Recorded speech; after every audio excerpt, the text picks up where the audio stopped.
Con el permiso del cielo y bajo la autoridad de nuestro Santo Maestro Yeshua HaMashiach, con el permiso de nuestro Rab, el doctor Dan Ben Abraham, que la paz y la bendición del Altísimo sea sobre él, con el permiso de la corte rabínica y todo el liderazgo de nuestra alianza AMI, vamos entonces a estudiar la segunda lectura de la Parashá Matot Masei. Debemos recordar que al leerse dos parashá juntas, las lecturas también se juntan para que siempre hayan 7 lecturas en vez de 14. ¿Ok? Entonces vamos a analizar la segunda lectura de estas dos parashá unidas. Esta segunda lectura se encuentra en Números, capítulo 31, versículo 13, hasta el capítulo 31, verso 54. Es decir, 31:13 al 54. De esta manera se están uniendo 3 lecturas de la Parashá Matot en esta oportunidad.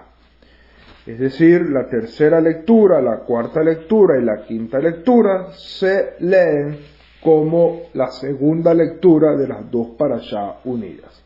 Entonces vamos a hacer estos comentarios sobre esta segunda lectura.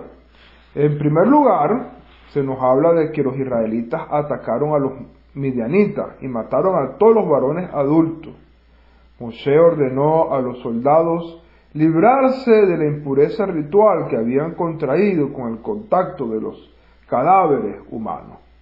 Eleazar, el sobrino de Moshe, consagrado como sumo sacerdote tras la reciente muerte de su padre Aarón, ordenó a los soldados purificar los cubiertos y los utensilios que habían conquistado en la batalla.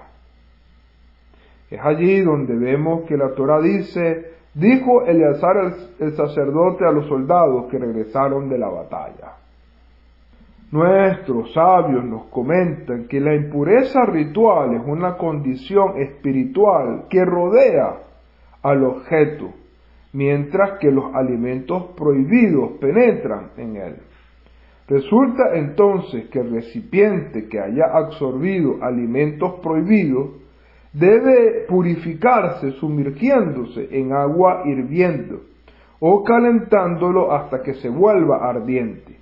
Mientras que el recipiente que se haya vuelto ritualmente impuro debe sumergirse en una mikveh, cuyas aguas rodean el recipiente solo por fuera. En otras palabras, al estar estos objetos en contacto con cosas no kasher, entonces estos objetos tenían que purificarse para que pudieran ser usados por los hijos de Israel.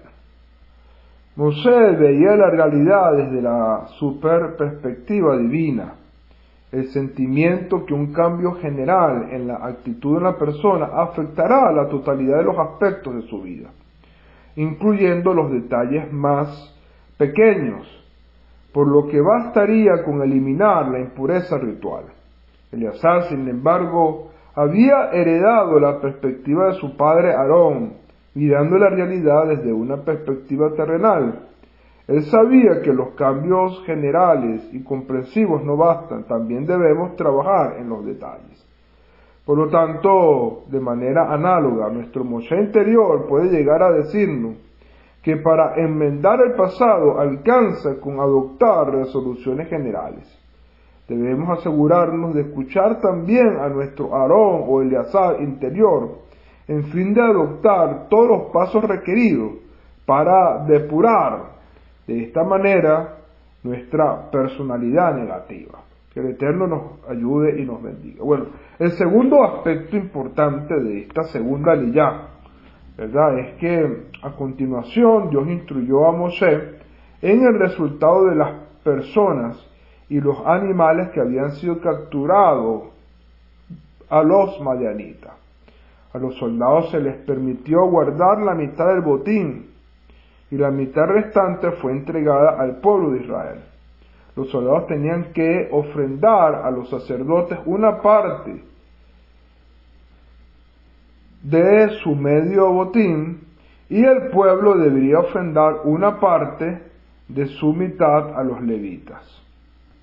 Moisés siguió las instrucciones de Dios y contó los individuos, los animales capturados, y luego lo dividió y lo entregó a los sacerdotes y a los levitas su respectiva parte. Cuando los soldados, enseña nuestro sabio, que cuando los soldados contaron las personas y los animales capturados, encontraron que milagrosamente los totales eran todos divisibles por 50 y por 500. Esto posibilitó el cumplimiento de la orden de Dios de entregar a los sacerdotes y a los levitas los porcentajes exactos de lo capturado. El hecho resulta aún más asombroso si consideramos que todos los detalles que tuvieron que coincidir para la consecución de este milagro, la fertilidad, la expectativa, la vida del pueblo y los animales, etc., todo lo cual tuvo lugar mucho antes de que fueran capturados en la batalla. Debemos recordar que son botines de guerras de animales, de personas. Entonces, para que pudieran tener esos cálculos exactos, era una coincidencia importante, guiada por la mano divina. De esto aprendemos que nunca debe perturbarnos un obstáculo aparente en el cumplimiento de las directivas de Dios o en llevar a cabo nuestra misión divina. Por el contrario, debemos recordar que Dios ordena las cosas por adelantado para permitirnos lograr nuestros objetivos divinos de la forma mejor posible.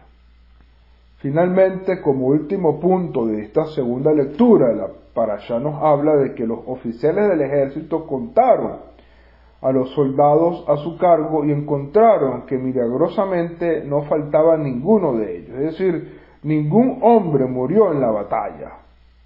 La guerra contra Midian fue una guerra contra el odio gratuito y el disenso.